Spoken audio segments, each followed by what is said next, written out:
Allah izinkan kita pada pagi ini. Baik, ada bunyi bersemut. Okey, boleh. Ni boleh tak ni? Boleh. Alhamdulillah, Allah izinkan kita pada pagi ini untuk bertemu pada waktu duha. Dan waktu duha ini di antara waktu yang di zaman Nabi SAW, mereka dan para sahabat, mereka belajar ketika waktu duha. Waktu duha adalah waktu para sahabat mereka mengambil ilmu daripada Nabi SAW. Saya petik satu kata-kata yang semalam kami sebutkan di Masjid MITC, iaitu Umar Al-Khattab radhiyallahu an. Dia cerita, dia kata, mundu ji'na ila al-Madinah, semenjak aku datang ke Madinah, dia kata, maka kami tidak pernah meninggalkan majlis ilmu bersama dengan Nabi SAW. Cuma dia kata ada kekangan, sebab kita ni manusia perlukan kepada nafkah, cari rezeki. Jadi dia kata, aku dengan sahabat aku seorang Ansar, sebab sahabat ni bila Muhajirin dia sampai ke Madinah, mereka dipersaudarakan dengan orang Ansar. Jadi Umar Al-Khattab kata, aku tak pernah tinggal majlis ilmu dengan Nabi SAW. Tetapi dia kata kekangan kerja, sebab nak cari rezeki, maka aku bahagikan dengan sahabat dia yang Ansar ni, seorang sahabat Ansar, bahagikan. Satu hari aku pergi bekerja, sahabat aku ni pergi ke majlis ilmu. Kemudiannya pula satu hari lagi pula aku pergi ke majlis ilmu, dia pula pergi bekerja. Jadi maknanya dia rotate. So bila sahabat dia pergi ke majlis ilmu ni, dia balik, dia buat balik ilmu dan diceritakan kepada Umar. Dan begitulah sebaliknya Umar kepada sahabat dia ni. Baik. Satu tauladan yang amat berguna yang kita dapat lihat di sini adalah bagaimana mereka, para sahabat, amat menitik beratkan soal ilmu, sehingga mereka sanggup untuk buat jadual dalam kehidupan mereka ni, supaya mereka tak terlepas daripada ilmu-ilmu yang terbaik yang mereka dapat kutip. So dia orang buat jadual. So macam itulah juga dengan kita, mungkin kekangan kerja kita, tapi Allah berikan pada kita masa 24 jam. Pada waktu yang sama, Allah berikan pada kita ni ruang untuk kita mencipta kebaikan dalam bentuk, jangan tunggu kebaikan itu datang, tapi kita yang kena create jalan kepada kebaikan. Sebab tu disebut di sana, al-waqtu illam ta'malhu fil khair ta'malhu fil syarr. Waktu ini kalau kita tak gunakan pada jalan kebaikan, kita akan gunakan pada jalan yang sebaliknya. Sebab tu nak tunggu lapang, kita tak akan lapang. Ada saja kerja nak buat. Kain baju kat rumah tu dah macam Bukit Uhud, tak lipat lagi, bukan? Baik, tapi benda boleh rancanglah. Baik, samalah juga dengan pinggan kat dapur, nak memasak. So benda ni benda yang boleh diaturkan. Benda yang boleh kita aturkan. Tak semestinya kalau basuh pinggan pukul 7, besok pun nak kena pukul 7. Tak semestinya lipat kain pada waktu malam, nak kena lipat waktu malam juga. So kita boleh rancang kehidupan kita. Orang yang cerdik, orang yang setiap masa dia merancang apa aktiviti yang dia nak lakukan. Maka begitulah mereka, para sahabat, sehingga mereka berkongsi masa dengan sahabat-sahabat yang lain. Baik, InsyaAllah pada pagi ini kita akan sambung, iaitu salah satu daripada nasihat Hatim Al-Asam rahimahullahu tabaraka wa ta'ala an. Ada 8 wasiat Hatim Al-Asam yang kita telah pun ceritakan tentang siapakah Hatim Al-Asam. Dan kita akan masuk pada pagi ini, iaitu faedah yang keempat daripada nasihat beliau. Qala al-musannif rahimahullah, telah berkata pengarang kitab ini, wa nafa'ana bi'ulumihi fi darain, mudah-mudahan kita dapat manfaat ilmunya dunia dan akhirat. Dia kata, sesungguhnya aku melihat sebahagian daripada makhluk ini ada yang menyangka bahawa kemuliaan dan keagungan itu adalah terletak pada banyaknya pengikut, lalu ia tertipu dengan cara berfikirnya ini. Baik, perenggan ini cerita, dia kata ada orang, dia duk pandang pada kemuliaan dan keagungan. Baik, dia pandang pada dua benda. Okey, dia mencari dalam hidup dia ni kemuliaan. Okey, baik. Keagungan. keagungan hidup. So yang ni disebut sebagai al-jah ataupun hubbul jah dalam istilah tasawuf. Hubbul jah, hubbu cintakan, al-jah bukan ka'jah. Hubbul jah ni cintakan pada kedudukan. Hubbul jah, orang yang mencintai kedudukan. Maka dia cari apa saja yang boleh dia mendapat kemuliaan, keagungan kedudukan ni, dia akan sanggup berhempas pulas. Susah pun tak apa, yang penting dapat pangkat, dapat nama. Di antara salah satu cara nak mendapatkan kemuliaan dan keagungan, kerana ahli dunia ni kalau nak melihat orang yang agung, orang yang hebat, orang yang mulia ni, maka dilihat dia pada berapa apa? Pada perkataan berapa. Berapa apa? Yang pertama harta. Berapa banyak harta? Kaya ke tak kaya? Baik, yang kedua, okey, pangkat. Berapa pangkat yang dia ada? Baik, yang ketiga, okey, followers. Pengikut. Okey. Kita mungkin tak ada harta, tak sangat, pangkat pun kurang, tapi disebabkan kita ada followers, kita akan naik pangkat jadi orang yang mungkin mulia, dia anggap mulia, sedangkan pada hakikatnya belum tentu. Kalaulah dikira orang yang ramai followers itu adalah orang yang mulia, maka Fir'aun orang yang paling mulia. Fir'aun adalah orang yang paling mulia. Kalau dikatakan orang yang kaya itu adalah orang yang mulia, maka pasti Qarun adalah orang yang paling mulia. Orang Quraisy, antaranya Abu Jahal, Abu Lahab, Abdullah bin Jud'an, siapa dia lagi? Walid bin Mughirah dan beberapa nama yang lain. Mereka adalah orang yang mulia sebab mereka mempunyai benda ni. Maka followers, pangkat dan harta, maka menjadikan seseorang tu merasakan dia adalah mulia dan dia adalah orang yang cukup hebat. Maka kalimah berapa, kalimah berapa inilah yang kadang-kala menjadikan kita terpesona dengan habuan dunia. Sebab tu ada orang hari ni dia gila konten, gila likes. Berapa ramai yang likes apa yang dia uploadkan di media sosial dia, berapa ramai pengikut dia, makin banyak jutaan, ratus ribu, ribuan, maka makin bangga dia. Maka Allah Subhanahu Wa Taala jadikan satu penyakit yang akan terkena kepada manusia di akhir zaman, bahkan terkena pada umat yang terdahulu, adalah penyakit, beberapa penyakit, 3 penyakit besar. Penyakit ini akan terkena kepada orang yang mempunyai kelebihan. Kalau ditanya pada orang yang tak ada siapa-siapa pun followers yang ikut dia, kalau tanya pada orang yang tak ada harta pun dia, ataupun dia tak ada pangkat apa-apa pun, maka dia apa benda yang dia nak megah? Faqidu syai' la yu'ti. Orang yang tak ada sesuatu, apa yang dia boleh banggakan? So orang yang ada kelebihan, inilah penyakit yang akan menimpa orang yang mempunyai kelebihan. Okey, dah ada kat sini dah. Pagi tadi kat tempat lain. Subhanallah, pagi tadi jumpa dekat masjid. Okey, orang yang ada kelebihan. Orang yang ada kelebihan ni dia akan terkena dengan 3 penyakit. Siapa tahu penyakit pertama penyakit apa? Orang yang ada kelebihan ni. Okey, penyakit apa? Riak. Okey, lain lagi? Sombong. Okey, lain lagi? Okey, yang pertama, first starting sebelum sombong, sebelum riak, dia akan terkena penyakit ujub. Okey, ataupun dipanggil al-ajbul mar'u binafsih. Kalimah al-ujub. Nampak ke kalau saya tulis pen warna merah? Nampak Siapa tak nampak, pendek umur. Okey, baik. Kita tukar warna biru. Okey, yang pertama adalah al-ujub. Apa dia penyakit ujub? Penyakit ujub ni orang lain tak kata apa pun, tapi dia seorang-seorang saja ni dipanggil syok sendiri. Ni penyakit syok sendiri. Baik. Berapa umur akak? Dah 55 Ustaz. Subhanallah. Tapi tak nampak 55, nampak macam 35. Okey. Baik, jadi akak ni pun balik kat rumah, tidur lutut naik kedai, tak pun tak tangan kat atas dai. Ada orang kata okey, perasan. Besok al-ujub ni maknanya perasan. Kebetulan dia baru tukar handphone baru, anak dia add kan dalam ada satu app dia panggil, dulu-dululah orang duk guna 360. Okey, tahu 360 ni? 360 ni kalau sekiranya dia ambil gambar muka dia tak comel pun boleh jadi comel.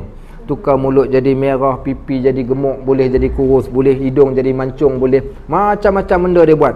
Jadi bila dia ambil gambar, tiba-tiba nampak muda pula, duduk sorang-sorang dia senyum saja. Okey, so ujub ni rasa asal kalimah ujub ni iaitu kalimah ajaib, rasa takjub dengan diri, syok sendiri ataupun perasan. Yang ni benda pertama mula-mula dia kena. Orang yang ada kelebihan ni dia kena penyakit ni. Katakanlah kalau saya jual dekat sini satu produk. Okey, Ustaz Najib jual satu produk.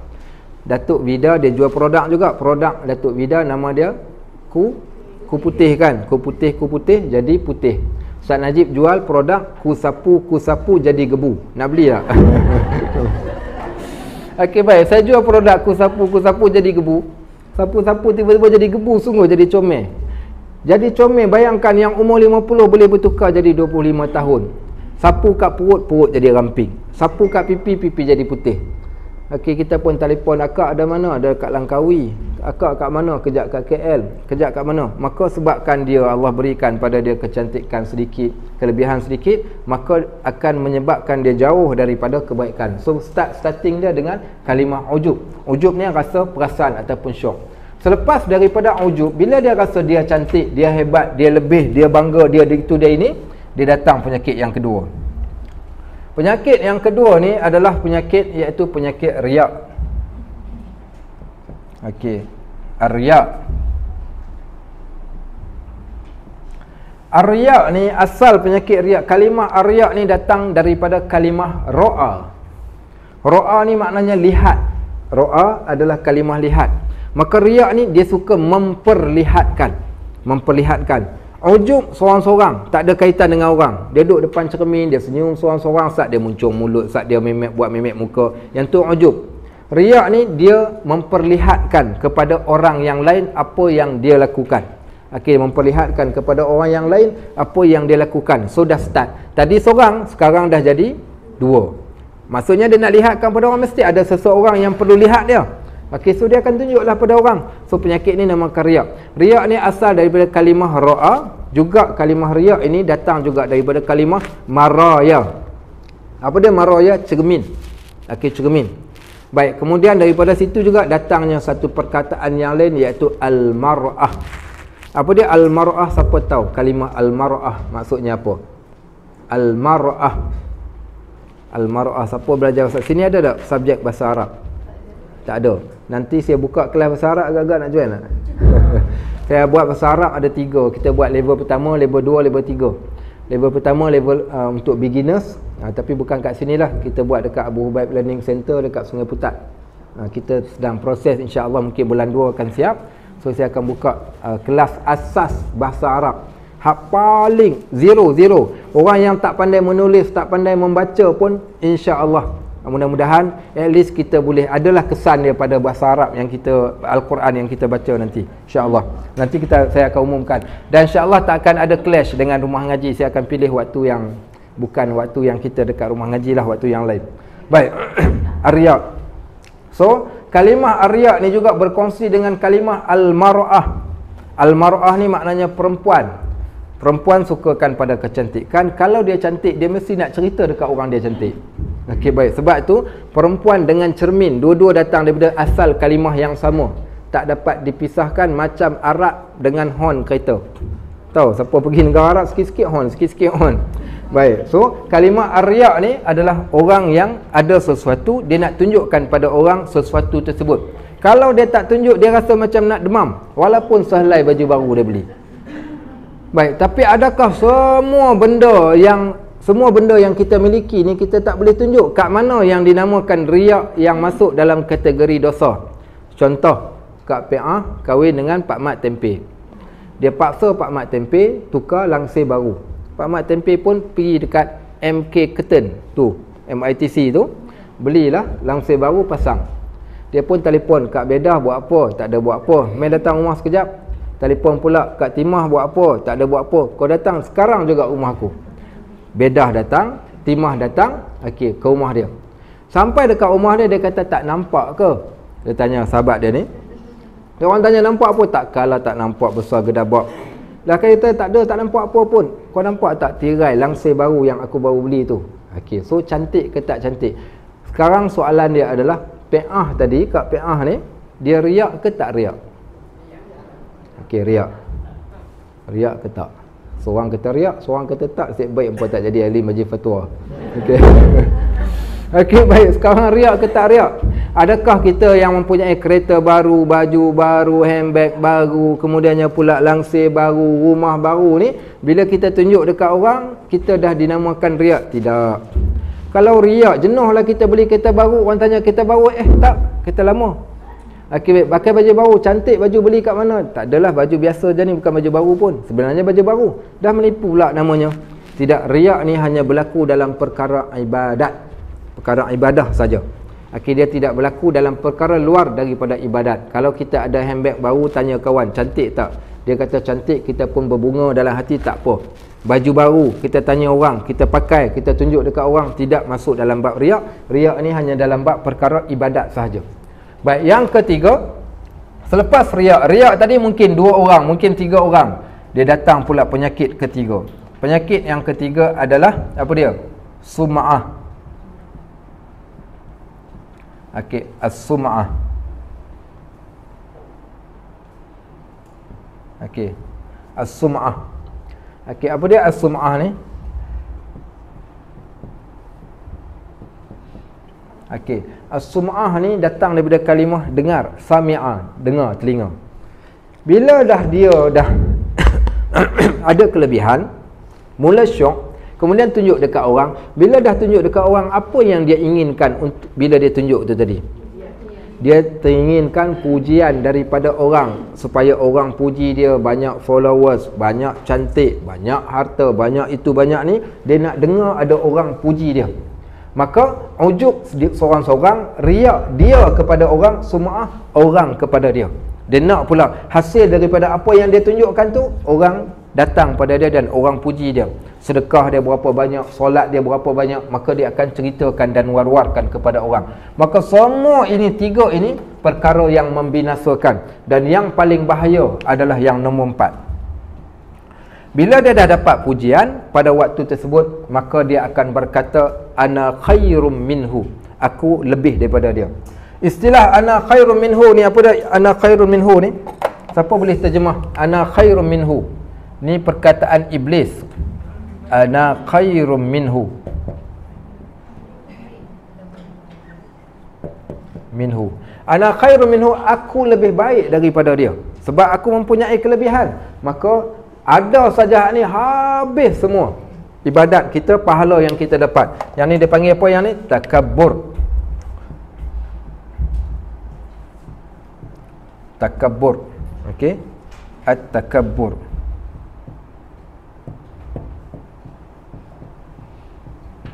Okey, at-takabbur. Apa dia takabbur? Datang daripada kalimah kabir. Takabbur membesarkan diri, mengagung-agungkan dirinya. Asal daripada perkataan ana khairum minhu, khalaqtani min narin wa khalaqtahu min tin.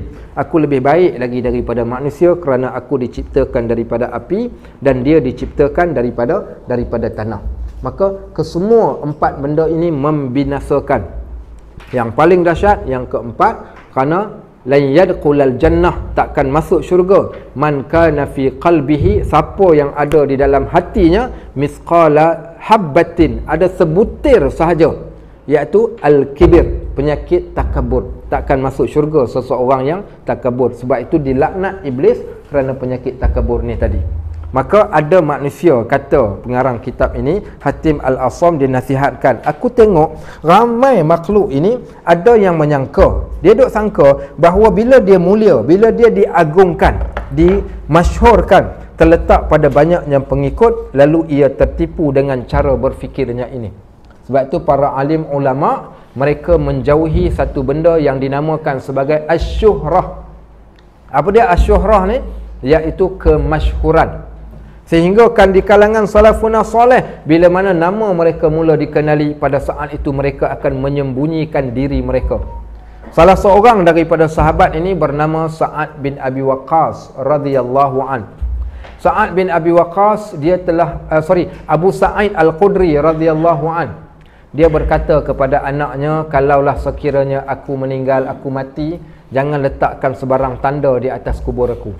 Kemudian janganlah dibawa aku dengan cahaya, dengan api ketika mana nak mengiringkan jenazah aku kalau waktu malam, supaya dia tak nak ada orang mengetahui yang dia telah meninggal. Supaya apa? Kerana nak jauhkan diri daripada kemasyhuran ataupun orang yang menyebut-nyebut. Sampai begitu sekali mereka. Di antara salah seorang kibarut tabi'in bernama Sufyan ibn Uyainah. Okey, ingat betul-betul nama Sufyan ibn Uyainah. Sufyan ibn Uyainah ni seorang kibarut tabi'in. Kata Sufyan ibn Uyainah ni, uktum min hasanatika kama taktumu min sayyiatik. Yang ni kena hafal. Yang ni kena hafal, minggu depan kita tanya. Okey, baik. Saya padam yang ni. Okey. Uktum min hasanatika. Okey, ni satu kaedah yang amat bagus. Uktum min hasanatika. Nampak tak? Kecil sikit Uktum min hasanatika kama taktumu min sayyiatika.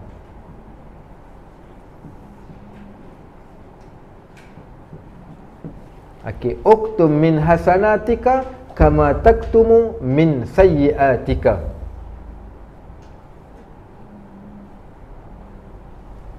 Okey, baik. Uktum min hasanatika kama taktumu min sayyiatik. Apa maksudnya? Sembunyikan segala kebaikanmu.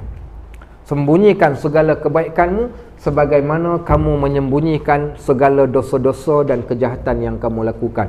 Siapa yang buat dosa, kita tak nak pun siapa-siapa tahu. Saya kalau orang tahu, tak bercakap, kita kat depan kalau orang tahu dosa. Kalaulah dosa kita ni umpama bauan yang busuk, nescaya kita takkan berani berada berhampiran dengan orang yang lain, takut busuk kita akan dihidu oleh orang.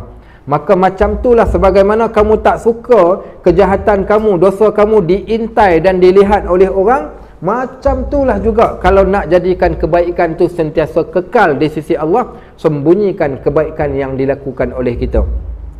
Disebabkan ini, sebahagian ulama', bukan sebahagian, bahkan semua para ulama' mengatakan, tanyakan apa? Iaitu bagaimana mereka meletakkan, Nabi SAW meletakkan ibadat yang paling terbaik. Contoh, sab'atun yudhilluhumullahu fi dhillih yauma la dhillan illa dhilluh. 7 golongan yang Allah akan payungi di hari kiamat, hari yang tiada payungan. Orang yang akan selamat di hari kiamat ni, salah seorang daripada 7, rajulun tasaddaqa biyaminih wala yadri bishimalih. Seorang lelaki yang bersedekah dengan tangan kanan, tangan kiri tak tahu. Maknanya dia sembunyikan, sampaikan seolah-olah tangan kiri pun tak tahu tangan kanan bagi. Bersembunyinya dia ketika bagi. Waktu saya ingat saya ada satu masjid di Melaka ni, saya mengajar kat masjid tu. Mula-mula sekali saya antara ustaz yang pertama waktu masjid tu baru dibina.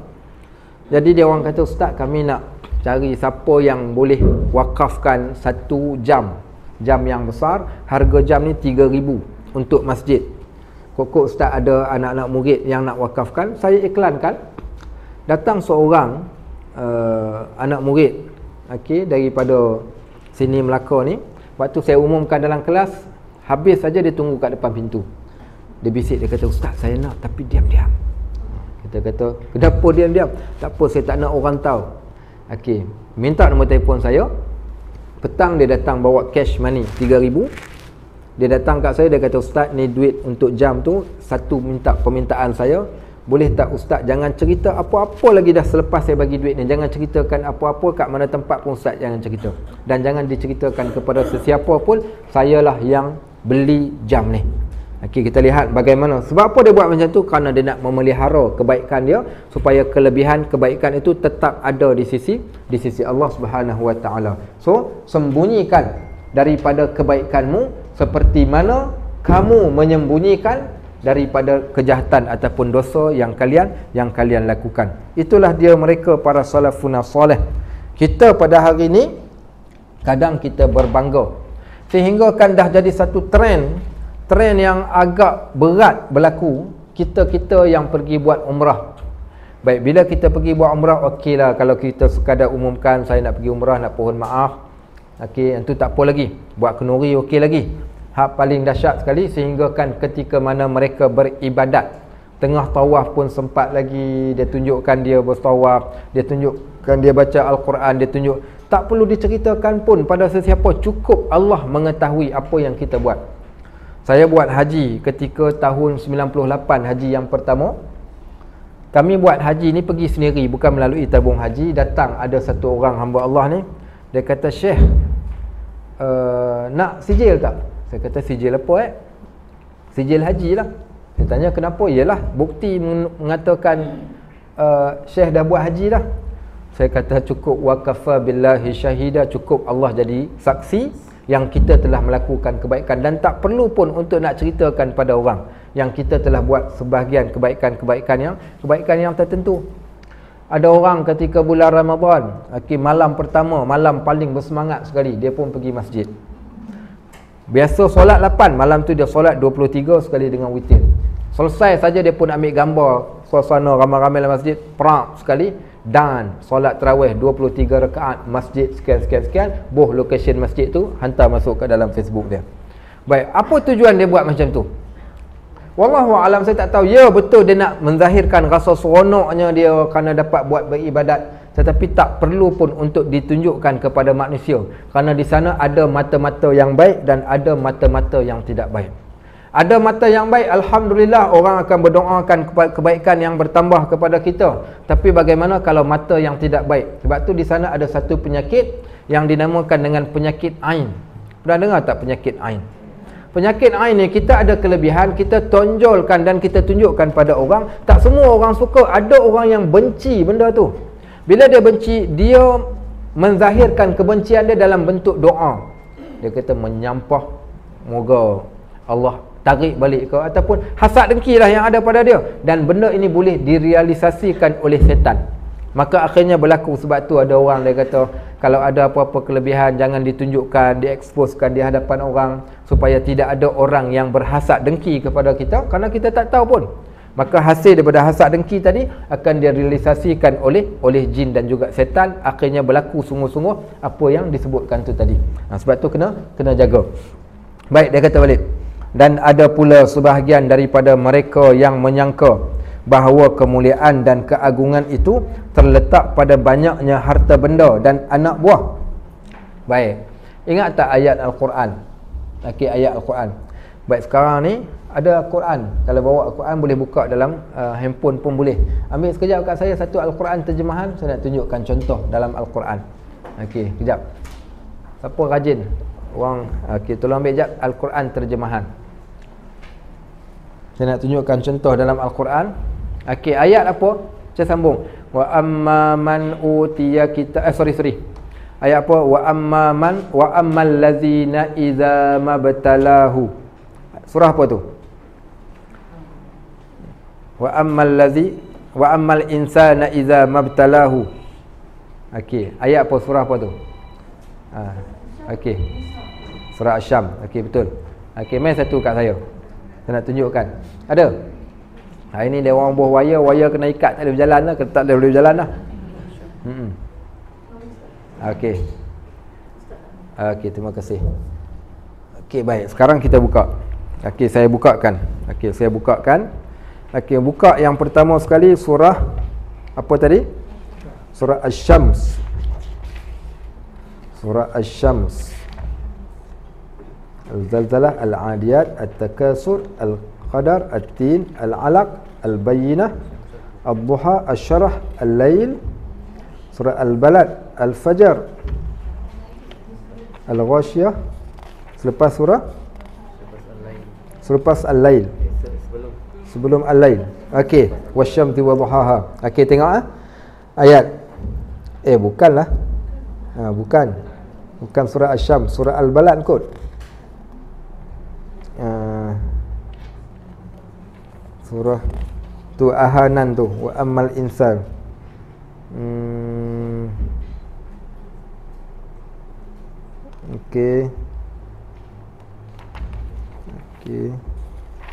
Kejap.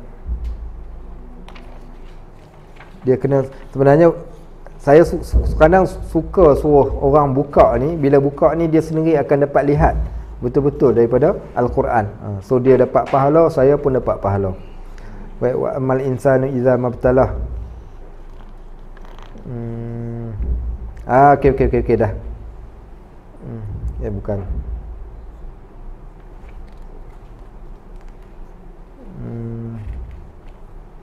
Okey, surah Al-Fajr. Surah Al-Fajr. Okey, surah Al-Fajr, tengok ayat yang ke-15 dan ayat yang ke-16. Ayat ni cerita salah faham manusia. Sama macam topik yang kita cerita ni. Ayat ni cerita tentang salah faham manusia. Ayat 15 dan ayat yang ke-16 daripada surah Al-Fajr. Baik, apa kata Allah Subhanahu wa taala? Allah kata, fa ammal insanu idza mabtalahu rabbuhu fa akramahu wa na'amahu fayaqulu rabbi akraman wa amma idza mabtalahu faqadara alaihi rizqahu fayaqulu rabbi ahanan kalla. Okey, baik. Apa maksud dia? Allah kata kekayaan dan kemiskinan ni adalah ujian Allah bagi hamba. So ingat, kaya ke dia atau miskin, dua-dua tu adalah ujian. Orang salah faham, kalau dia rasa dia mulia, dia duk rasa itu adalah kelebihan. Kalau dia miskin, dia rasa itulah kesusahan yang Allah bagi dekat dia. Akhirnya dia akan putus harap daripada Allah, dia akan stres, dia akan fed up. Sebenarnya tak, Allah beritahu sendiri pada kita, tak, bukan macam tu wahai manusia. Apa kata Allah? Maka adapun manusia, apabila Tuhan mengujinya, so ingat, lalu memuliakannya, sebagaimana kita cerita, dan memberinya kesenangan, Allah senangkan dia, Allah muliakan dia, Allah banyakkan pengikut dia, maka dia pun berkata dengan bangganya, Tuhanku telah memuliakanku. Seronok dia lekatkan. Ada satu orang kaya besar di Melaka ni jemput saya pergi ke rumah dia. Saya pergi kat rumah dia ni, rumah dia kos rumah dia 3 juta. 3 juta ringgit dia buat rumah. Adalah satu tempat dekat Melaka ni. Bila pergi ziarah, dia letakkan satu petikan ayat Al-Quran di atas pintu. Rasa-rasa ayat apa? Kalau orang yang kaya, dia suka letak ayat apa di rumah dia? Betul, ayat tu, hadza min fadli rabbi. Ini adalah kelebihan Tuhanku yang Tuhan berikan padaku. So bila dia tengok ayat tu, dia rasa bangga. Allah bagi dekat dia, Allah tak bagi dekat orang lain. So dia akan rasa seronok. Tapi sebenarnya ayat tu ada sambungannya. Apa sambungannya? Liyabluwani aashkur am akfur. Tujuan Allah berikan kelebihan pada dia ni untuk Allah nak tengok adakah dia orang yang bersyukur ataupun orang yang kufur. Maka bukan saja-saja simply Allah nak bagi macam tu, tak. Maka sama dengan ayat ni, Allah kata ada orang salah faham, bila Tuhan ujinya, Allah muliakannya dan berinya kesenangan, dia dengan bangga berkata, Tuhanku telah memuliakanku. Juga kesilapan, apabila Tuhan mengujinya lalu membatasi rezekinya, Allah susahkan dia. Apa dia akan kata waktu tersebut? Maka dia pun berkata, Tuhanku telah menghinaku. Dia kata Allah tak sayang dekat aku, Allah menghina aku, Allah biarkan aku. Dan ini perkataan yang selalu disebut oleh manusia. Kononnya dengan kekayaan menunjukkan betapa dia adalah orang yang mempunyai kelebihan. Sebenarnya itu adalah salah. Sebab tu dia kata, aku melihat sebahagian makhluk ada yang sangka bahawa kemuliaan, keagungan itu terletak pada banyaknya pengikut, lalu dia tertipu. Ada juga sebahagian mereka sangka bahawa kemuliaan dan keagungan tidak terletak pada banyaknya harta benda dan anak buah, lalu dia rasa sombong dengan yang demikian itu. Macam-macam jenis manusia. Baik, buktinya lagi, buka pula juga Al-Quran surah Al-Kahfi. Okey, kita tengok surah Al-Kahfi pula. Kalau siapa yang pernah ikut kuliah saya di beberapa tempat, memang kami suka, saya pesan siap-siap datang kelas bawa Quran. Sebab kadang saya tak suka sebut macam tu saja, biar masing-masing buka-buka, baru kita tahu macam mana nak guna Al-Quran. Al-Quran adalah kamus kehidupan kita. So nak tak nak, kita mesti kena guna. Inilah masa kita nak guna. Baik, maka tengok, buka-buka terus kena. Baik, buka muka surat 297 surah Al-Kahfi. Okey, muka surat 297 dalam Al-Quran. Surah Al-Kahfi, ayat apa? Ayat bermula ayat 32. Bermula ayat 32. Okey, ayat 32 daripada surah Al-Kahfi. Saya bacakan. وَضَرِبْ لَهُمْ مَثَلَ الرَّجُلَيْنِ جَعَلْنَا لِأَحَدِهِمَا جَنَّتَيْنِ مِنْ أَعْنَابٍ وَحَفَّفْنَاهُمَا بِنَخْلٍ وَجَعَلْنَا بَيْنَهُمَا زَرْعًا كِلْتَا الْجَنَّتَيْنِ آتَتْ أُكُلَهَا وَلَمْ تَظْلِمْ مِنْهُ شَيْئًا وَفَجَّرْنَا خِلَالَهُمَا نَهَرًا وَكَانَ لَهُ ثَمَرٌ فَقَالَ لِصَاحِبِهِ وَهُوَ يُحَاوِرُهُ أَنَا أَكْثَرُكَ مِنْكَ مَالًا وَأَعَزُّ نَفَرًا. Ini poin cerita hak kita duk sembang sekarang ni. Apa Allah kata? Allah kata perumpamaan kehidupan dunia dan orang yang tertipu. Ni sebab tu dia kata dia kononnya dimuliakan, sebenarnya dia telah tertipu. Allah kata, dan berikanlah, ceritakan wahai Muhammad kepada mereka satu perumpamaan dua orang lelaki, tentang dua orang lelaki, seorang kafir, seorang lagi pula seorang yang kafir ini kami berikan kepada dia satu buah kebun anggur. Kami bagi kat dia ni satu kebun anggur, dan kami kelilingi dua kebun itu dengan pokok kurma, dan di antara keduanya kami buatkan ladang. So maknanya dia ada satu kawasan yang amat luas, penuh dengan pokok-pokok.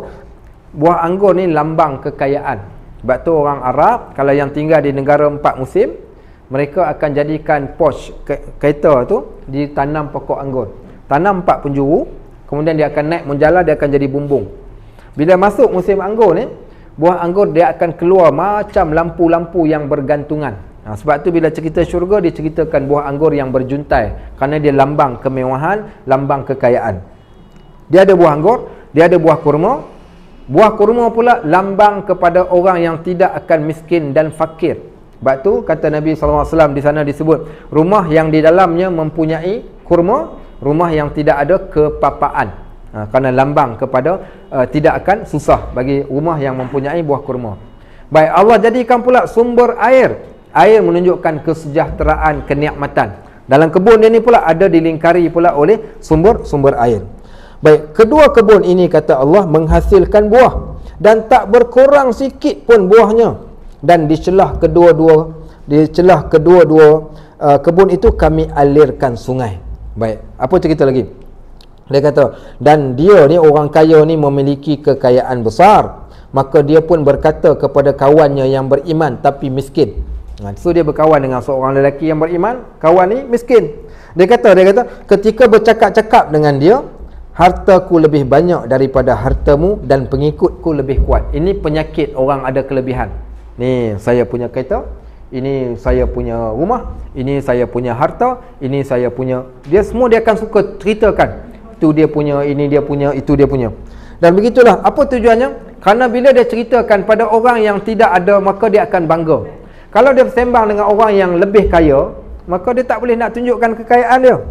Baik, akhirnya contoh, kalau kita pakai dekat sini Toyota Camry ataupun Honda Accord ataupun Honda Civic, kita rasa kita lah orang yang paling megah bila dapat naik kereta tu. Pergilah dekat Mekah, pergi kat Mekah, sekali tahan taksi. Taksi pun datang. Taksi datang bawa kereta Camry. Kita gaul kepala, kereta Camry dia buat taksi.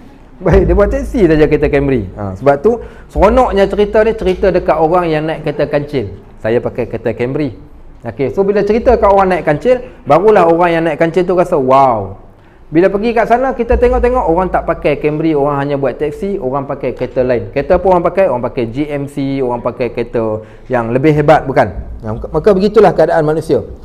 Dia kata lagi, akhirnya wadaqala jannatahu wa huwa zalimun li nafsihi qala ma adunnu an tabida hadhihi abada wa ma adunnu as-sa'ata qa'imatan wa la in rudidtu ila rabbi la ajidanna khairan minha munqalaba. Dia kata, kawannya yang beriman kata kat dia sambil bercakap-cakap, engkau ni apakah engkau engkar pada Tuhan yang menciptakan engkau daripada tanah? Kawan dia yang beriman ni kata, apalah engkau ni, Tuhan bagi dekat engkau semua tu. Allah yang ciptakan engkau daripada tanah, kemudian setitis air mani, kemudian dia jadikan engkau seorang lelaki yang sempurna. Baik, kemudian dia kata, apa dia kata lagi? Dia jawab balik, aku ni percaya dia Allah. Aku bukan menafikan Allah tu Allah, tak. Bahkan aku percaya Tuhanku adalah Allah. Aku tidak akan mempersekutukan Tuhanku dengan sesuatu pun. Okey. Dan kata dia lagi, mengapakah engkau? Salah. Baca batuk jangan rasa lain. Okey, baik. Okey, sorry. 34 34. 35. Okey. 35. Ayat 35 kat mana? Oh, sebelah tu. Quran saya ni lain sikit. Dan dia memasuki kebunnya dengan sikap merugikan diri sendiri kerana angkuh, dan dia pun berkata, aku kira kebun ini tidak akan binasa selama-lamanya, dan aku kira hari kiamat tak akan datang. Kalaulah dikembalikan aku kepada Allah, aku mati pun pasti di akhirat aku akan dapat benda yang lebih baik lagi daripada apa yang aku dapat kat dunia. So ini adalah salah satu sangka buruk. Okey, sangka buruk. Akhirnya kawan dia ceritakan dekat dia apa yang perlu dibuat kalau kita dapat. Kalau kita dapat kesenangan hidup, contohnya qadar Allah pada kita, Allah tentukan satu hari kita jadi kaya. Allah kayakan kita, mudah-mudahan. Bila Allah kayakan kita, apa yang perlu kita buat? Terutama bagi orang yang mendapat habuan dunia secara serta-merta. Dulu miskin, sekarang dia dah jadi kaya. So apa nak buat? Nak kena jalan letak tangan kat belakang kah? Ataupun nak kena batuk, bercakap sambil batuk sikit-sikit kah? Ataupun nak kena hisap curut kah? Dulu pakai kupiah, sekarang dah pakai topi tu. Topi yang orang pakai satu jenis, kalau nak pergi main golf tu, tukar pakai topi pula. Dulunya tak dulu tak main golf, sekarang dah mula bercakap pasal golf. Dulu minum dekat warung tepi jalan, sekarang dah mula dekat coffee house, dekat hotel, dekat tempat yang mahal. Kat mana paling kurang? Starbucks. Kita ni start habang minum. Okey, baik, dia minum kat Starbucks. Baik, so apa berlaku? Kalau orang dapat nikmat, maka Al-Quran mengajar dan mendidik kita. Saya tengok ayat. Kalau kita dapat nikmat dunia ni, tak apa, tak salah orang kaya. Bukan nak katakan kekayaan itu salah, tak. Tapi bila kaya, apa nak kena sebut? Tengok pada ayat yang ke-39. Okey, ayat 39 Allah kata, walaula iz dakhalta jannataka qulta masya Allahu la quwwata illa billah. So quotekan ayat masya Allah la quwwata illa billah. Kalaulah engkau masuk dalam kebun engkau, kemudian engkau berkata setelah engkau melihat kekayaan yang kau miliki, harta engkau yang banyak ni, engkau terus ucapkan masya Allah la quwwata illa billah. Apa makna masya Allah ni? Sungguh semuanya atas kehendak Allah. Dengan kehendak Allah lah semua ni aku dapat. Dan juga tidak ada kekuatan kecuali dengan pertolongan Allah. Maka itulah yang lebih mulia dan perkataan yang paling patut kita ucapkan saat ketika kita mendapat sebarang nikmat. Maka cukup. Itu di antara bukti daripada Al-Quran yang menceritakan tentang salah faham manusia bila dia diuji dengan kesenangan. Dan inilah yang disebutkan oleh Hatim Al-Asam ni. Sama balik kat kitab kita. Dia kata, bahkan ada pula yang menyangka bahawa kemuliaan dan keagungan itu dari kemampuan merompak hak orang lain dan menzalimi mereka serta menumpahkan darah mereka. Dan ada juga yang menyangka bahawa kemuliaan dan juga keagungan itu dari sebab banyak membuang-buang harta dan melakukan perbuatan membazir dan keterlaluan dalam berbelanja. Baik. So, poinnya masing-masing orang klaim mengatakan dia mulia. Macam-macam cara. Ada orang rasa mulia dengan cara dia suka belanja orang makan. Ada orang dia rasa mulia dengan cara membazirkan duit. Okey, suka bazirkan duit. Contoh Abu Sufyan. Abu Sufyan ni orang kedekut. Tapi dalam kedekut dia suka menunjukkan kekayaan dia. Orang kedekut menunjukkan kekayaan macam mana? Okey. Dia buat kenuri, dan menariknya kenuri yang dia buat tu nak makan orang sikit, tapi dia buat seekor unta yang dimasak. Seekor unta, diletakkan unta yang bertenggek kat atas tu. Kemudian ditayangkan di hadapan orang ramai makanan yang dia nak makan. Datanglah seorang orang fakir miskin, datang kepada dia meminta sedikit makanan, dikejar orang miskin tu dan diketuk dengan tongkat dia. Okey. Apa tujuan? Dia rasa berbangga kalau dia makan tak habis pun, tapi dia suka seronok. Sebab tu ada orang tanya, saya jumpa dengan satu jemaah, Ustaz, boleh tak nak tumpang tanya, macam mana nak pergi ke Kabsah Al-Hashi? Tahu Kabsah Hashi? Kabsah ni bukan kak besar. Kabsah ni sejenis kedai makan Arab, jual nasi kabsah dengan daging unta. Saya kata tak apa, saya tahankan teksi, nanti saya beritahu kat driver teksi tolong hantarkan Pak Haji pergi kat kedai tu.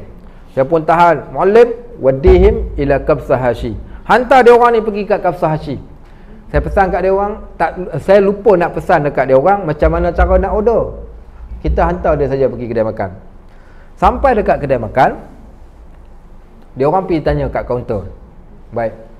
Satu berapa? Okey, satu 45 rial. Dia orang ada 4 orang, 4. Okey, baik. Yalah dah 1.45, tak apalah, ambil lah 4 orang untuk makan 4 orang kononnya, sebab dia kata 1.45. Dia tak tahu untuk portion orang Malaysia satu makan 4 orang. Jadi dia pergi minta 4. Pergi minta, tengok-tengok, subhanallah, punya banyaknya daging unta tadi tu, nasi yang boleh makan 4 orang dimakan untuk seorang. Bertimbun. Akhirnya apa berlaku? Tak habis. Dan orang Arab biasanya kalau dia suka makan, dia tak akan makan yang sikit, dia biar banyak. Tak habis tak apa, tak habis tinggalkanlah.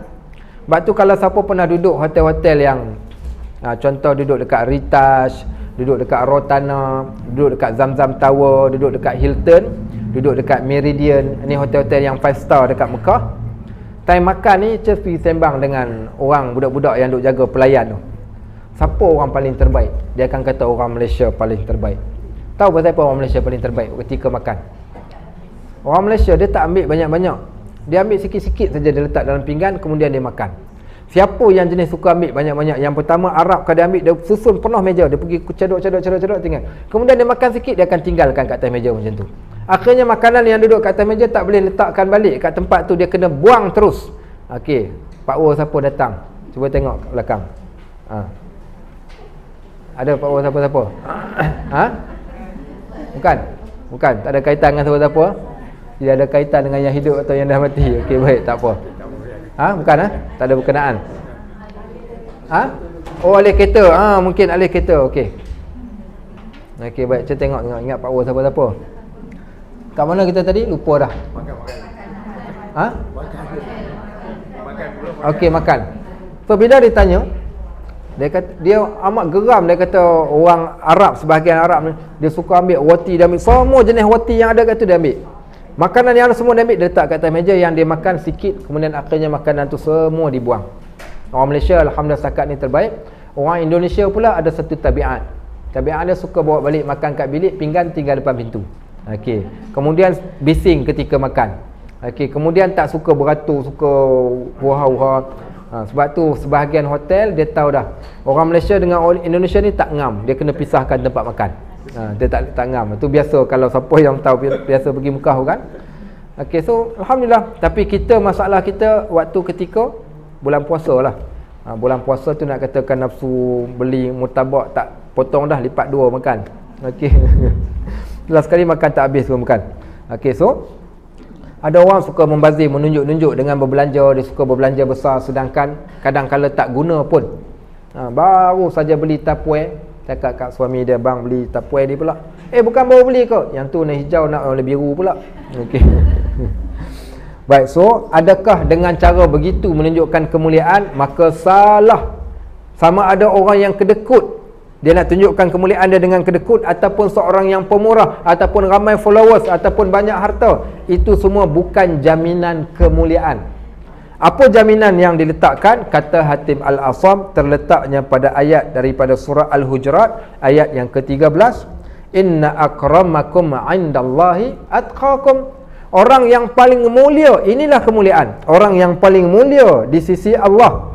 Di kalangan kamu ni, siapa orang yang paling mulia? Adalah orang yang paling atqakum, orang yang paling bertakwa kepada Allah. Itulah kemuliaan. So, di antara kita kat dalam ni, kalau apa pangkat sekalipun bukanlah menunjukkan kemuliaan kita. Yang paling mulia di antara kita adalah orang yang paling bertakwa.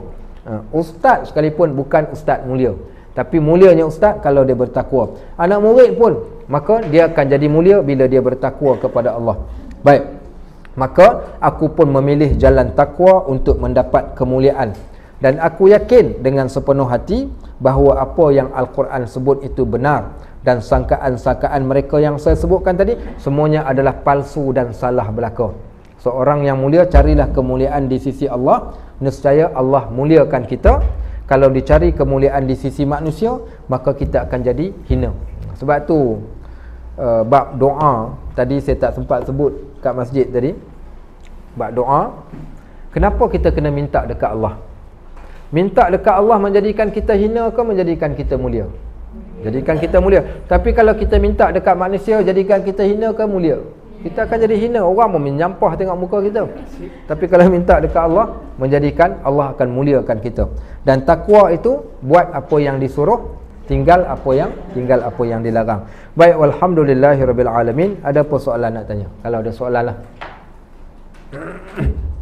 Ya. Macam mana? Istidraj. Okey, baik.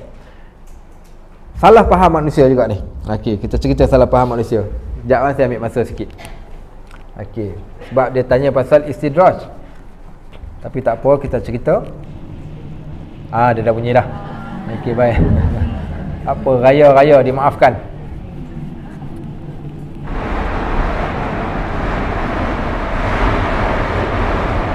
Malam hujan, dia orang tak boleh raya. Ini dia qada balik. Dia qada balik hari ni. Okey, baik, kita tulis.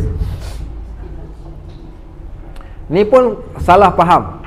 Salah faham tentang ujian versus nikmat. Okey, salah faham manusia ni tentang ujian dan nikmat. Ada orang, macam kan kita katakan tadi, bila dia dapat ujian, dia rasa dia hina, dia miskin, dia susah, dia kekurangan, dia itu, dia ini. Jadi dia akan jadi down. Ada orang bila dia dapat nikmat, dia rasa dia lebih, dia itu, dia ini, dia mulia. Okey, dia rasa dia lebih pada orang. Sebenarnya, bila Allah uji manusia ni atas 3 sebab. Allah bagi nikmat pun atas 3 sebab. Okey. Ujian pun sebab 3 sebab ni, nikmat pun sebab 3 ni. Okey, yang pertama, sebab kenapa Allah berikan ujian kepada manusia. Yang pertama, Allah jadikan ujian kepada manusia ni tujuan untuk apa? Sebagai apa? Okey, yang pertama sekali, ujian itu adalah sebagai satu ujian lah. Okey, ujian juga. Ujian, Allah nak uji. Okey, ujian. Okey, yang kedua, Allah jadikan ujian itu sebagai kifarah bagi dosa dia. Kifarah bagi dosa dia. Okey, baik. Yang ketiga, Allah jadikan ujian itu sebagai balasan. Baik. Okey. Okey. Tak. Ataupun okey, baik. Okey, so yang pertama, Allah jadikan ujian sebagai ujian untuk Allah nak lihat ataupun Allah nak angkat darjat dia pada waktu tersebut, nak tengok dia pas ke ataupun dia tak pas. So orang yang faham bila Allah uji ni adalah ujian daripada Allah. Sekiranya dia bersabar, nescaya Allah akan angkat darjat dia. Okey, yang kedua, ujian tadi tu sebagai kifarat. Kifarat ni apa? Allah nak buang dosa dia. Okey, baik. Yang ketiga, ujian kenapa? Ujian ni sebagai salah satu balasan. Yang ni lah yang paling bahaya. Ni. Kalau seseorang diuji oleh Allah, 2 ni okey, tapi yang 3 ni ada masalah. Yang 3 ni paling bahaya. Takut ujian itu akan menjadi balasan disebabkan dosa yang dia buat. Terus Allah bayar on the spot. Baik, yang ketiga, bila seseorang ini mendapat nikmat, juga sebab 3. Yang pertama, dapat nikmat sebab apa? Penghargaan daripada Allah. Penghargaan daripada Allah. Akibat man amila salihan min zakarin aw unsa. Siapa yang beramal soleh, lelaki perempuan, kemudian mereka beriman, walanuhyanahu hayatan thayyibatan, kami berikan penghidupan yang baik. Ini janji Allah, kau buat baik, kau dapat baik. Penghargaan. Yang kedua, Allah bagi nikmat sebagai ujian. Nikmat juga sebagai ujian. Bersyukur ke kufur? Kau bersyukur, kau selamat. Kau kufur, kau kena. Okey, baik. Yang ketiga, bila Allah bagi nikmat, apa tujuannya? Allah bagi nikmat kerana sebagai apa? Istidraj. Nikmat dapat, tapi nikmat itu adalah istidraj. Macam mana nak bezakan istidraj ini dengan penghargaan? Sebab ramai orang, walaupun dia dapat nikmat, dia duk rasa dia nombor 1. Sebenarnya bukan nombor 1, nombor 3. Cara nak membezakan nombor 1 dengan nombor 3 ni senang saja. Apa saja nikmat yang kita dapat, kalau dengan nikmat itu menjadikan kita jauh daripada Allah, confirm itu adalah istidraj. Tapi apa saja nikmat yang kita dapat, dengan nikmat itu menjadikan kita dekat pada Allah, maka confirm itu di antara penghargaan Allah nak bagi dekat dia. So jauh atau dekat kita dengan Allah. Ada seorang anak muda daripada Duyung, asal pakai kapcai, kemudian dapat pakai motor besar. 6 bulan dia pakai, macam abang kita ni depan ni. Okey, baik. Bila dia pakai motor besar 6 bulan, akhirnya dia masuk dalam Facebook. Masuk Facebook, dia nak jual motor dia. Saya pun tanya, kenapa nak jual, baru pakai je. Dia kata, ustaz dulu pakai kapcai, selalu sampai ke masjid, sampai jumpa jalan ke masjid. Bila dia pakai motor besar, tak jumpa jalan ke masjid, kejap Kerabi, kejap Hatnyai, kejap apa namanya Utara. So dia kata, motor besar tu bukan menjadikan dia dekat dengan masjid, tapi menjadikan dia makin jauh. So saya rasa itu istidraj lah ustaz, saya pun cepat-cepat saya jual. Nampak? So yang ni kena akal yang waras lah kalau dia boleh memikirkan benda ni. Bukan nak katakan pakai motor besar tu salah, tak. Tapi adakah sesuatu benda yang kita dapat ni kita mampu gunakan semaksimum mungkin untuk dekat pada Allah ataupun tak. Kalau jauh, confirm itu adalah istidraj. Baik, ada lagi soalan? Okey, kifarah dengan kifarat ni, maksud kifarat ni penyucian. Bukan kifarat ni balasan. Balasan lain. Balasan dalam bahasa Arab dipanggil uqubah. Kifarat ni kita buat dosa, tapi Allah nak hapuskan dosa kita. Maka apa Allah buat? Allah jadikan ujian sebagai ujian ni penyuci bagi dosa-dosa kita. Walaupun kita tak bertaubat pada Allah. Sebab tu walaupun satu duri yang tertusuk, maka dia adalah kifarat. Maksudnya kifarat ni dia adalah penghapus bagi dosa kita. Balasan pula pasal dia buat jahat. Bila dia buat sesuatu benda, contohnya macam kaum Nabi Allah Lut.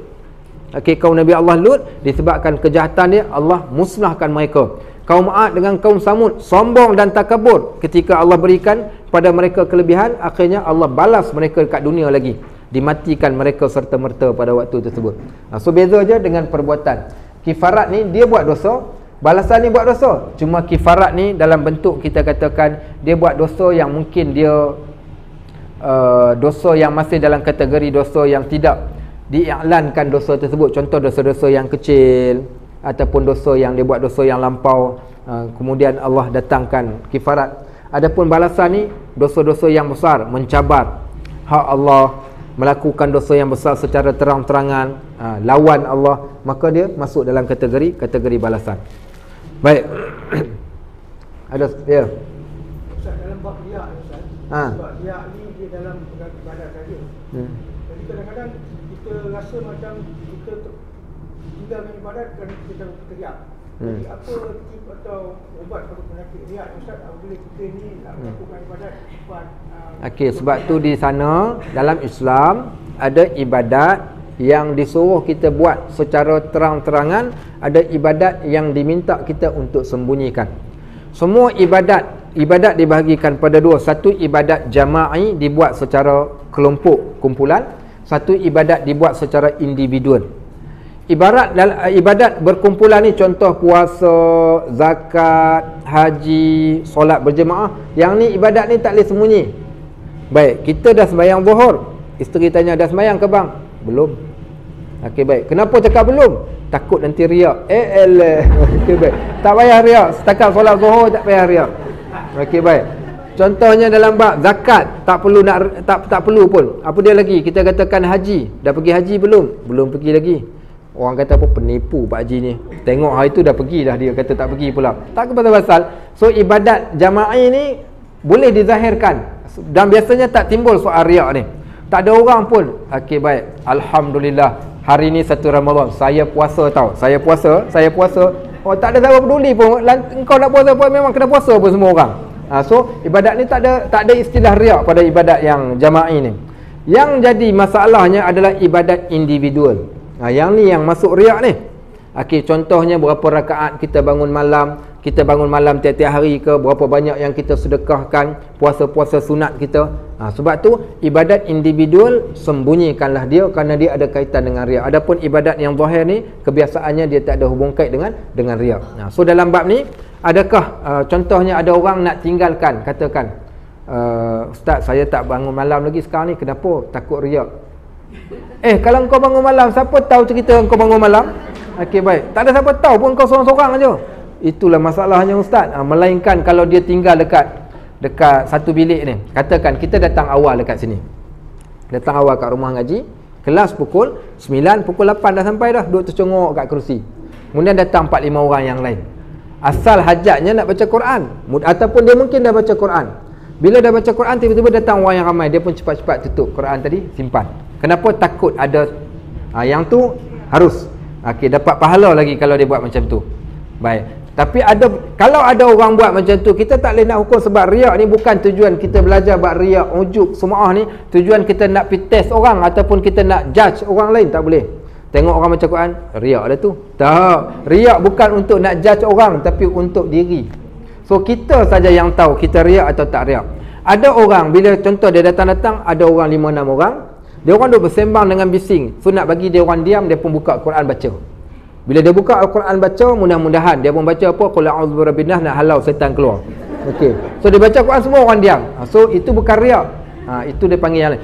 Sama juga seumpama anak, seorang ayah ataupun mak ataupun suami ataupun isteri, dia bangun di tengah malam. Bila dia bangun tu, dia ambil air, dia buka air kuat-kuat, dia buka pintu, dia tutup pintu toilet kuat-kuat, gedegam supaya suami dia terjaga.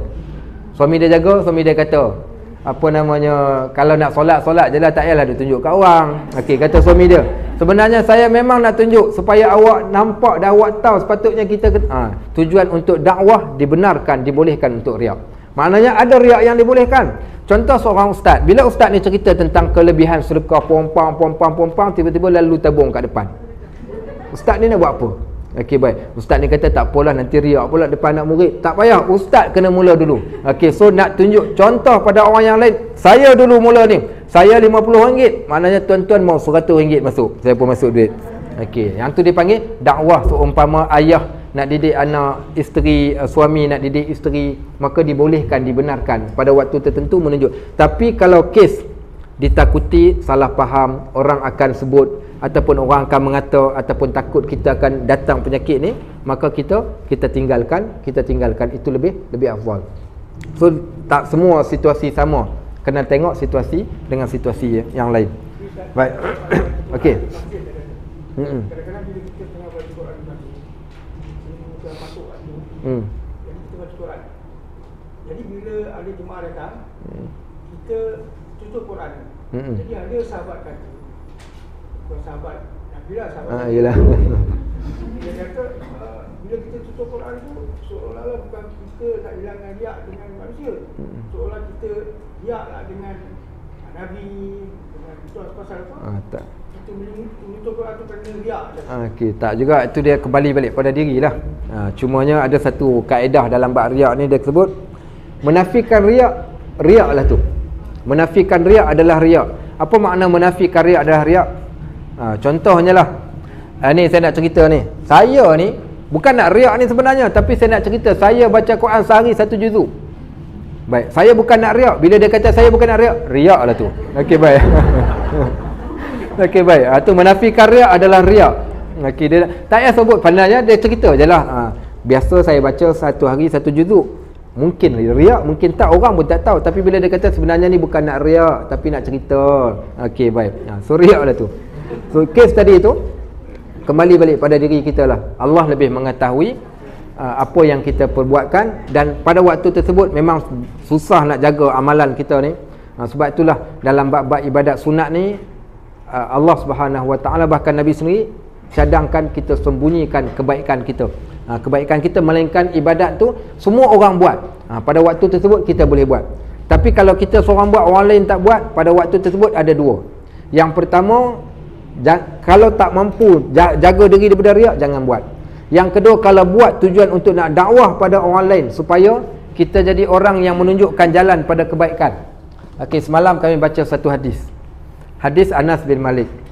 Datang satu kabilah Bani Mudhar ke Madinah. Dia orang ni orang miskin yang teramat miskin, pakaian compang-camping, ada yang koyak rabak, kemudian badan kurus keding, muka pucat. Nabi SAW tengok dia orang, Nabi jadi kesian. Nabi naik ke atas mimbar, Nabi berceramah, Nabi kata kita bantu dia orang ni. Baik, jadi Anas kata ada seorang sahabat pergi ambil kain, hamparkan di tengah. Hamparkan di tengah, maka orang pertama datang letak duit, letakkan barangan. Bila dia letak duit, datang orang kedua, ketiga, keempat, kelima, keenam, ketujuh, penuh barang kat depan. Baik, akhirnya kata Nabi SAW, orang yang mula-mula meletakkan itu, dia dapat pahala yang amat banyak. Sebab dia letaklah orang lain ikut letak. So menunjukkan, adakah dia nama karya sebab dia meletak depan orang? Dia orang pertama letak? Tak. Kerana dia nak jadi orang yang menunjukkan kebaikan pada orang yang lain, akhirnya orang ikut dia. Baca Quran tadi, kalau dia baca, mudah-mudahan ada orang lain yang tak baca Quran, dia akan rasa segan dan dia akan baca Quran. Contoh hari Jumaat, saya banyak kali dia bagi tazkirah, apa korang ingat Quran yang duduk kat masjid ni perhiasan ke? Sebab tak nampak ada siapa pegang pun. So apa nak buat? Kita nak bagi orang turut sama pegang, kita bercakap sekali, kemudian kita buat, datang, kita pun ambil Al-Quran, kita pun baca. Kemudian orang kedua pula datang, ambil Quran, baca. Kemudian orang ketiga, keempat, akhirnya penuh kat depan tu pegang Al-Quran belaka. So tujuannya untuk tunjuk dan ataupun tapi dia kembali balik pada kita lah. Apa niat kita yang sebenarnya Allah sahaja yang mengetahui. Baik, wallahu a'lam bisawab. Mudah-mudahan mendatangkan manfaat. Barakallahu fikum, jazakumullahu khairan katsira. Subhanakallahumma wa bihamdik, asyhadu an la ilaha illa ant, astaghfiruka wa atubu ilaik. Wa sallallahu ala sayyidina Muhammad wa ala alihi wa sahbihi wasallam. Walhamdulillahirabbil alamin. Ada siapa yang minat qad? Tahu qad? Tulisan qad. Ada minat? Dia orang yang seni minat lah. Sebab ada seorang ustaz, dia tanya saya, dia pandai qad. Banyakkan masjid-masjid di Melaka ni dialah yang tulis. Majlis Agama Islam pun dia juga yang tulis. So dia nak buka kelas mengajar menulis qad. Tapi dia adalah peralatan-peralatan dia, tak apa nanti kita akan umumkan. Baik, assalamualaikum warahmatullahi wabarakatuh.